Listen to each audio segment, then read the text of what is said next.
Hello. आज हम लोग मेल रिप्रोडक्टिव सिस्टम पढ़ने वाले हैं। इससे पहले वाले वीडियो में हम लोगों ने फीमेल रिप्रोडक्टिव सिस्टम को कवर किया था और मेंस्ट्रुअल साइकिल को डिटेल में पढ़े थे। आप देख लें, अगर आपको मेंस्ट्रुअल साइकिल में कोई डाउट है तो आपको डाउट क्लियर हो जाएंगे। और इसे मैं 2 पार्ट में बनाऊंगा, पार्ट 1 पार्ट 2। पार्ट 1 में मैं इंट्रोडक्शन वीडियो, उसके बाद जितने रिलेटेड वीडियो आएंगे इससे जितने भी टॉपिक है सेकेंड पार्ट में कवर करूँगा। और आप इस वीडियो को देखने के बाद एनसीईआरटी को टच करें, आपको लाइन अच्छे से समझ में आएंगे और क्वेश्चन भी अटेम्प्ट हो जाएंगे। अगर आपको किसी टॉपिक पे वीडियो चाहिए तो प्लीज़ कमेंट करके बताएं, मैं बना दूंगा। चलिए स्टार्ट करते हैं मेल रिप्रोडक्टिव सिस्टम। सबसे पहले हम लोग ये देखेंगे मेल रिप्रोडक्टिव सिस्टम में प्राइमरी सेक्स ऑर्गन कौन सा है। तो अगर हम लोग देखें primary sex organ male reproductive system में कौन सा है तो वो है टेस्टिस। और ये दो चीज़ बनाता है। टेस्टिस जो है 2 चीज़ बनाता है। पहला तो गैमेट, प्राइमरी सेक्स ऑर्गन जो बनाता है गैमेट, और दूसरा जो है हार्मोन। ठीक है, अगर हम लोग गैमेट देखें तो गैमेट में बनाता है ये स्पर्म को, ठीक है, और हार्मोन में बनाता है एंड्रोजन जो कि टेस्टोस्टेरोन के नाम से होता है, मेल के मेन हार्मोन। और ये करते क्या, अगर हम लोग देखें तो ये करता क्या है, सेकेंडरी सेक्सुअल कैरेक्टर को डेवलप करता है। मेल में जो सेकेंडरी सेक्सुअल कैरेक्टर डेवलप होते हैं उसे डेवलप करता है। और मैंने आपको फीमेल के लिए बताया था तो ईस्ट्रोजन था, ठीक है, फीमेल के हार्मोन जो थे मेन हार्मोन ईस्ट्रोजन, और वो उसमें भी सेकेंडरी सेक्सुअल कैरेक्टर को वो डेवलप कर रहा था। ठीक है, पहला तो काम यही था, उसमें भी गैमेट, पहला काम गैमेट प्रोड्यूस कर रहा था प्राइमरी सेक्स ऑर्गन, दूसरा था हार्मोन। ठीक है, और हम लोग इससे पहले ये जो लाइन को कवर करने से पहले मैं आपको एक चीज़ बता दूं कि हम मेन के मतलब जो भी ह्यूमन बीइंग होते हैं उन्हें 3 पार्ट में डिवाइड किया गया है। तो एक होते हैं हेड, थोरैक्स और एब्डोमेन। तो एब्डोमेन जो होते हैं डायफ्राम के जो नीचे वाले पार्ट होते हैं उसे एब्डोमेन कहते हैं हम लोग। ठीक है, तो ये जो टेस्टिस कहाँ पे होता है हम लोग देखें तो टेस्टिस जो फीटल लाइफ में testis develop in a lower abdomen in cavity, abdomen cavity में होता है, लोअर एब्डोमेन कैविटी में होता है। ठीक है, अगर हम लोग आगे देखें, आगे वाले स्लाइड में क्या मैं बताना चाह रहा हूँ, इस लाइन को मैं पढ़ के बताता हूँ, फिर इसको बाद डिस्क्राइब भी कर दूंगा, आप समझ जाएंगे मैं बोलना क्या चाहता हूँ।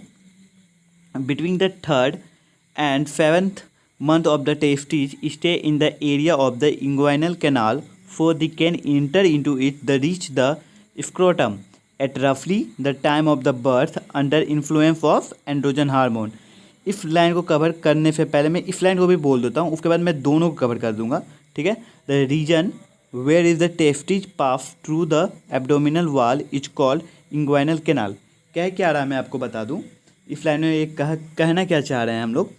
तो सबसे पहले तो आप ये जान लीजिए कि 2 मंथ के बाद, ठीक है, जो अभी मैंने आपको बताया था एब्डोमेन कैविटी से 2 मंथ के बाद टेस्टिस जो है डिफेंड करता है। मान लीजिए ये एब्डोमेन कैविटी में टेस्टिस है तो 2 मंथ के बाद ये डिफेंड करेगा। ठीक है, और डिफेंड होकर टेस्टिस आएगा बॉडी के बाहर एक पाउच में।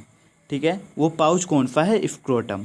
ठीक है, ठीक, और ये बॉडी के बाहर आने के अगर रीजन हम लोग देखें, ठीक है, ये रीजन से पहले हम लोग देखें जो बाहर आ रहा है टेस्टिस, जो मैंने आपको बताया बॉडी से बाहर आ रहा है, ये मान लीजिए इस बॉडी से बाहर आ रहा है, स्क्रोटम में आ रहा है, तो इस जो पाथवे है, ठीक है, दूसरा लाइन यही है, the region the testis pass through the abdominal wall is called, ये इग्वाइनल कैनाल के थ्रू आता है। इस पाथवे को हम लोग इग्वाइनल कैनाल कहते हैं।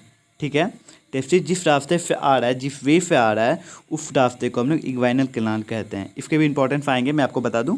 फिर पहले तो दूसरा तीसरा लाइन क्या है यहाँ पे, ये दोनों लाइन को कवर करने के बाद पहले तो स्क्रोटम में आता है, कब आता है, 2nd से 7 मंथ के बीच में। ठीक है, 3rd में आ जाता है। ठीक, और वो इग्वाइनल कैनाल के थ्रू इस पाउच में आता है जिसे हम लोग स्क्रोटम कहते हैं। और स्क्रोटम में आने के बाद आने के रीजन क्या है, क्यों आता है, अगर कोई पूछ ले क्या रीजन है कि वो डिफेंड कर जाता है, तो किसके कारण करता है आपको याद रखना है, वो एंड्रोजन के इन्फ्लुएंस होता है, एंड्रोजन हार्मोन के। मेन हार्मोन कौन सा है, टेस्टोस्टेरोन, जो कि एंड्रोजन है, उसके एंड्रोजन के जो सिक्रीट होते हैं टेस्टोस्टेरोन, उसके कारण आता है। ठीक है, ये तीनों लाइन आपके कवर हो गए। पहले तो स्क्रोटम में आता है, किसके कारण आता है, एंड्रोजन के कारण आता है, और किस रास्ते से आता है, अगर देखा जाए इंग्वाइनल कैनाल के थ्रू आता है। ठीक है, इतने होने के बाद अब मैं आपको एक चीज़ और बताऊंगा, आप इसी में याद रखिएगा, मैं यहीं पे कवर करता हूँ उसको भी, कि क्यों डिफेंड करता है टेस्टिस। अगर देखें तो क्योंकि उसे बॉडी से कम टेम्परेचर चाहिए, टेस्टिस को बॉडी से कम टेम्परेचर चाहिए। क्यों, इफेक्टिव स्पर्मेटोजेनेसिस के लिए। ठीक है, और वो कितना चाहिए, lower than body temperature 2 to 2.5 degree Celsius. ठीक है, स्क्रोटम जो है, एक चीज़ आप और जान लीजिए, ये जो स्क्रोटम है ये ईजिली थर्मो रेगुलेशन करता है। सबसे मेन फंक्शन ये थर्मो रेगुलेशन करता है, और थर्मो रेगुलेशन कारण के ये बॉडी के टेम्परेचर से, जो भी बॉडी के टेम्परेचर है या वो जो बाहर के टेम्परेचर उससे मेंटेन करके रखता है। ठीक, अब हम लोग आगे देखेंगे क्यों होता है, हम लोगों ने ये देख लिया, आगे वाला स्लाइड में देखते हैं। अब ये सबसे बड़े तो ये है, मैं आपको बता दूं, जो मैंने आपको स्क्रोटम बताया, तो स्क्रोटम में, ठीक है, मैं डायग्राम से आपको समझा रहा हूँ। स्क्रोटम के स्किन के नीचे एक सबक्यूटेनियस मसल होता है जिसे हम लोग डार्टोज मसल कहते हैं, ठीक है। फिर से एक बार बोल रहा हूँ, ध्यान दीजिएगा। स्क्रोटम है, ठीक है, और उसके नीचे, ठीक है, स्क्रोटम के नीचे, ठीक बाहर में, मतलब उसके नीचे एक डार्टोज मसल्स होते हैं, सबक्यूटेनियस मसल होते हैं जिसे हम लोग डार्टोज मसल्स कहते हैं। और ये फोल्डेड होता है। फोल्डेड होने का फ़ायदा क्या है, ये फोल्डेड जो है ना, इसके होने का फ़ायदा क्या है, ये सरफेस एरिया को इंक्रीज करता है। और आपको पता है, ठीक है, आप पढ़े होंगे इकोलॉजी में, तो इस जो सरफेस एरिया इंक्रीज जो होता है, हीट लॉस के फंक्शन में सरफेस एरिया बहुत ही इफेक्टिव काम करता है, ठीक है। सरफेस एरिया हीट लॉस के में इफेक्टिव काम करता है। तो मैंने बताया स्क्रोटम की स्किन पर एक और चीज़ होता है, स्वेट ग्लैंड होता है, जो कि आपके फ्लेवर्स में नहीं है, फिर भी आप जान लीजिए। और दूसरा है डाल्टोज मसल, ठीक है। डाल्टोज मसल फोल्डेड होता है, इसके कारण सरफेस एरिया इंक्रीज हो जाता है, और सरफेस एरिया इंक्रीज होने के कारण हीट लॉस फंक्शन में हेल्प करता है, ठीक। अगर हम लोग आगे देखें,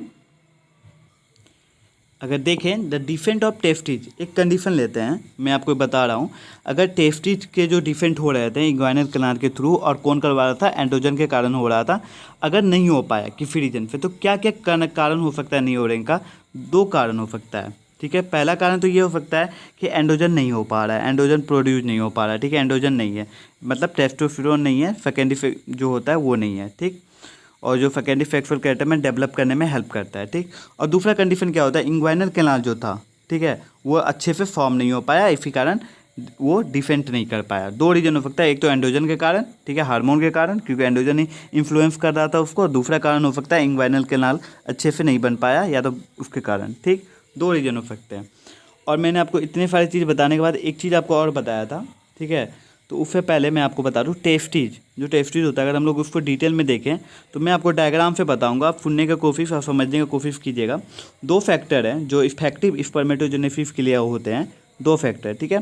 पहला है लोअर देन बॉडी टेम्परेचर, जो मैंने आपको कवर करा दिया है। दूसरा है प्रेशर, प्रेशर को कवर करा रहा हूँ मैं अभी, आप ध्यान से दीजिएगा। डायग्राम के थ्रू मैं कराऊँगा, ये डायग्राम है, और मैं इसके थ्रू कराऊँगा आपको।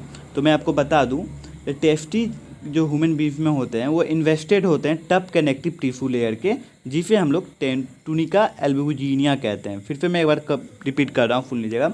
जो टेस्टिज है ह्यूमन बींग्स के, ठीक है, वो इन्वेस्टेड होते हैं, ठीक है, टेस्टिज जो वो इन्वेस्टेड होते हैं, ठीक, एक टफ कनेक्टिव टिश्यू के, ठीक है, टफ कनेक्टिव, आप देख रहे हैं डायग्राम में मैं बता रहा हूँ, टफ कनेक्टिव टिश्यू के लेयर होते हैं जिसे हम लोग टूनिका एल्ब्यूजिनिया कहते हैं। यहाँ पे, ठीक है, कर गया, सॉरी, मैं फिर से बताया, ये वाला पार्ट जो मैं यहाँ पे लिखा हुआ है, ठीक है, tunica albuginea tough connective layer है। और ये करता क्या है, ये प्रेशर क्रिएट करता है, टेस्टिज में ये प्रेशर क्रिएट करता है। और दूसरा फैक्टर जो मैंने यहाँ बताया था, 2 फैक्टर है, ये प्रेशर भी कवर हो गया। अब प्रेशर को साथ में लेते हुए चलते हैं और एक लाइन को कवर करते हैं हम लोग, जो मैं ये डायग्राम से ही बताऊँगा, आप ध्यान से सुनिएगा। 2 फिजिकल फैक्टर मैंने आपको बता दिया, पहला टेम्परेचर, बॉडी टेम्परेचर से कम होता है, ठीक है। दूसरा है प्रेशर।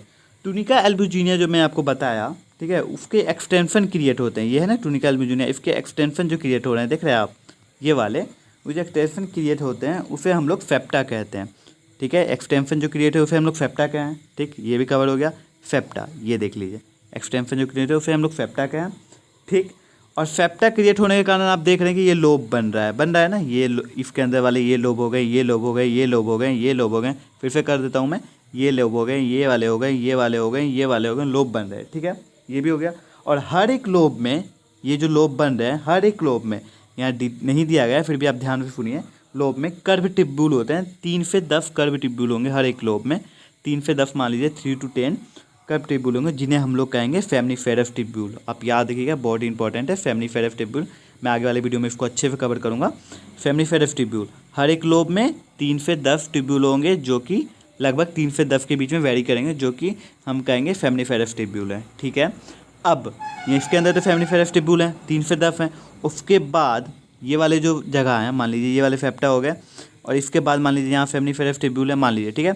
और ये वाले जो पोर्शन जगह बचे, इस जगह को हम लोग क्या कहते हैं, अगर इस जगह को जो जगह बचा हुआ है उसे हम लोग इंफ्राटाइनल स्पेस कहते हैं। और इसी स्पेस में कुछ सेल होते हैं जो कि बहुत ही इंपॉर्टेंट सेल है, जिसे हम लोग कहते हैं लेडिक सेल, या तो ये भी कह सकते हैं इस जगह पे जो मान लीजिए जो सेल बचे हुए हैं सेमिनिफेरस टिब्यूल के अलावा, जो सेल बचे हुए हैं उसे हम लोग कहते हैं लेडिक सेल, ठीक है।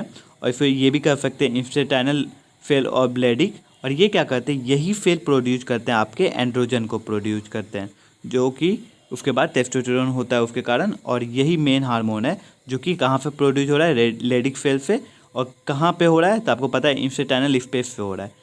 एक चीज़ आप ध्यान और रखिए, इंस्टेटाइनल स्पेस में एक चीज़ और होता है जिसे हम लोग कहते हैं इम्यूनो कॉम्पिटेंट सेल। एक सेल और होते हैं जो कि मैक्रोफेज है। मैं अगले वीडियो में इस सबको कवर करूँगा। थैंक्स। अगर आपको ये वीडियो पसंद आए, ये एक इंट्रोडक्शन वीडियो था, तो आप लाइक करें इस वीडियो को। चलिए, थैंक।